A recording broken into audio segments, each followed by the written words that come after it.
Welcome to Girl You Good. I'm Cassandra, licensed therapist turned clinic coach and speaker, helping high-achieving women lead their personal lives with the same clarity and confidence they bring everywhere else. Quick episodes, real talk, zero fluff. Let's get into it. Hey, welcome back to Girl You Good. Today I'm telling you something that still makes my stomach clench a little bit, even though I really can laugh now. I was my son's first bully. And yes, I know how that sounds. Long story short, homework was happening, remote learning, pandemic energy, everyone was tired. And I got mean. Not firm, not strict or structured, straight up mean. This little kindergartner learning to read on a remote screen during COVID, and I was mocking him to his face. It's so hard to even say it. I was repeating his words back in that tone that lets a kid know exactly how stupid you think the situation is.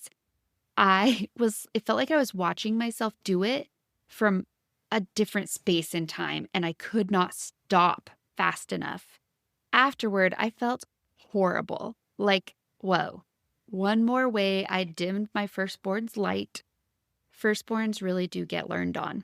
The shame that followed was unbearable. Not productive shame, if there's such a thing, but the spiraling kind, the kind where your brain starts doom scrolling its own thoughts. You've ruined him. He's going to remember this forever. You just became the villain in his story. You know the voice I'm talking about. Then I did something unexpected. I actually called my mother-in-law. Yes, I tattled on myself. I said, listen to what I did. And I told the whole thing like a stand-up comedy set. I absolutely roasted myself. And I ended it with, just so you know, his first 2 therapy sessions are on me. She laughed, like really laughed. She said, my poor grandson. Then she said, my poor daughter-in-law. And overall, she just thought this was so funny. And something shifted immediately. I took my shame and I put it in the biggest spotlight I could find. And it lost all of its power. The sneaky, quiet energy disappeared. Instead of replaying the moment like a mental crime scene, my brain replayed it like the comedy bit I had just performed. It gave me peace. Then I did the next important thing. I apologized to the little man. I told him I messed up, that I was overwhelmed, that it was my first time being a mom of a kid doing remote learning during a pandemic. And he forgave me instantly. Kids are clean slates like that. That forgiveness gave me energy, not to be perfect, but to try again without drowning in guilt. Because shame doesn't create change. It traps you in repetition. When you exhaust yourself with guilt, you're actually more likely to repeat the very pattern that you hate.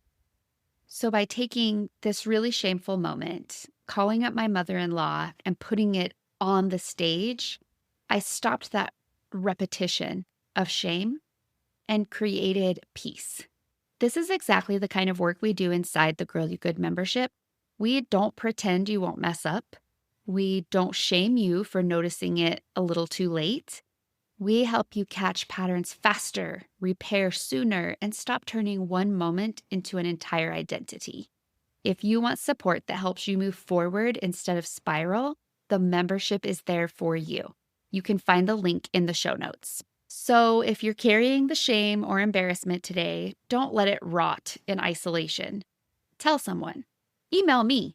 Text a friend, say it out loud. Put it where empathy can find it.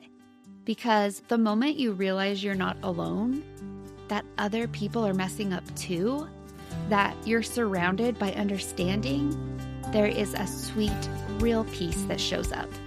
And if you don't have a cool mother-in-law like I do not call her. Please find literally anyone else. See you next time.